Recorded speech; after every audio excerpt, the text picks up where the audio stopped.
The story begins with a young man named Leo. Leo was not special in any obvious way. He was not the strongest, the smartest, or the most talented. But Leo had a dream. He wanted to become someone who could face any challenge without breaking.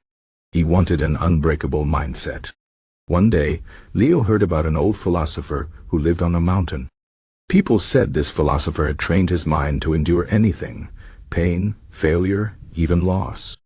Determined to learn, Leo packed his bag and began the long climb to the philosopher's hut. The path was steep, the air was thin, and his legs burned with exhaustion. But he kept going. When he finally reached the top, he found an old man sitting calmly outside a small wooden house. The philosopher looked at Leo and smiled. "Why have you come?" he asked. Leo explained his desire for an unbreakable mind. The philosopher nodded. "Very well, but know this, strength of mind is not given. It is built like a muscle. You must train it every day." The philosopher agreed to teach Leo, but his lessons were not what Leo expected. There were no grand speeches or secret techniques. Instead, the old man gave him simple tasks, ones that seemed ordinary but carried deep meaning. The first lesson was about discomfort. The philosopher told Leo to sit outside in the cold every morning for an hour without moving. At first, Leo resisted. His body shivered. His mind begged him to go back inside. But the philosopher said, "Discomfort is the first teacher. If you cannot sit with small pains, how will you face greater ones?" So Leo obeyed.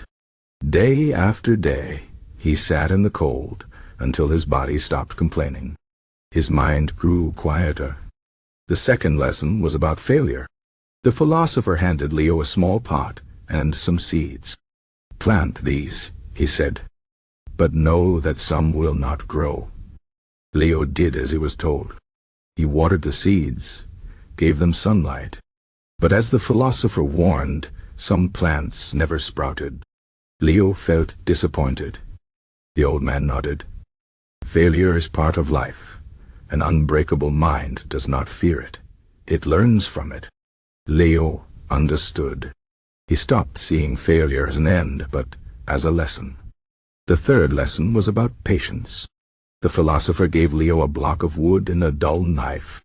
"Carve a spoon," he said. The task was slow. The knife barely cut.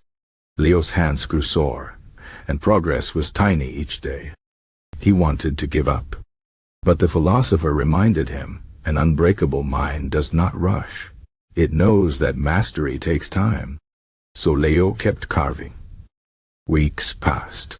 His hands grew steady. And eventually he held a finished spoon, rude but his own. The fourth lesson was about fear. One evening the philosopher took Leo to the edge of a cliff. "Stand here," he said. Leo's heart raced. The drop was steep. The wind howled. "Fear is natural," the philosopher said. "But an unbreakable mind does not let fear control it. Breathe, observe, then act." Leo stood there, feeling the terror, but not running from it. Slowly, his breathing steadied. The fear was still there, but it no longer ruled him. The fifth lesson was about perspective. The philosopher asked Leo to hold a heavy rock for as long as he could. After minutes, Leo's arms burned. "It's too heavy," he gasped. The philosopher then pointed to a mountain in the distance. "That rock is your problem," he said. "Right now it feels huge because it is close to your eyes. But step back. See it next to the mountain. Problems are only as big as you make them." Leo realized that his struggles were smaller than he thought. Months passed. Leo trained every day.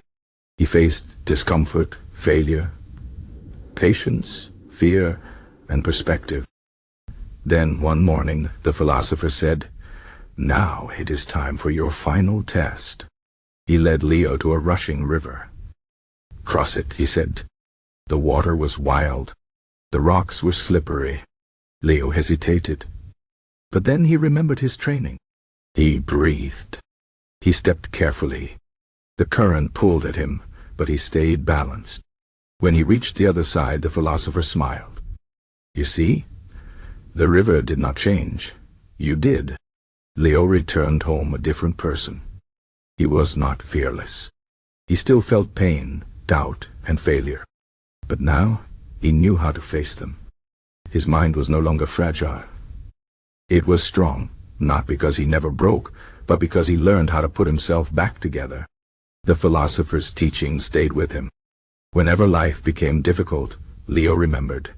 Discomfort is a teacher, failure is a lesson, patience is necessary, fear is not the enemy, and perspective changes everything. An unbreakable mindset does not mean being hard like stone. It means being flexible like bamboo, able to bend in the storm but never snap. It means knowing that struggles are not obstacles, but steps on the path to strength. Leo's story is the story of all of us. We are not born unbreakable. We become unbreakable through practice, through facing what scares us, through refusing to give up. The mind is like a muscle. The more you train it, the stronger it gets. So ask yourself, what is your mountain? What is your cold morning, your failed seed, your dull knife, your cliff, your heavy rock? Train your mind, step by step. And one day you too will cross the river, not because the water calmed, but because you learned how to swim. The end.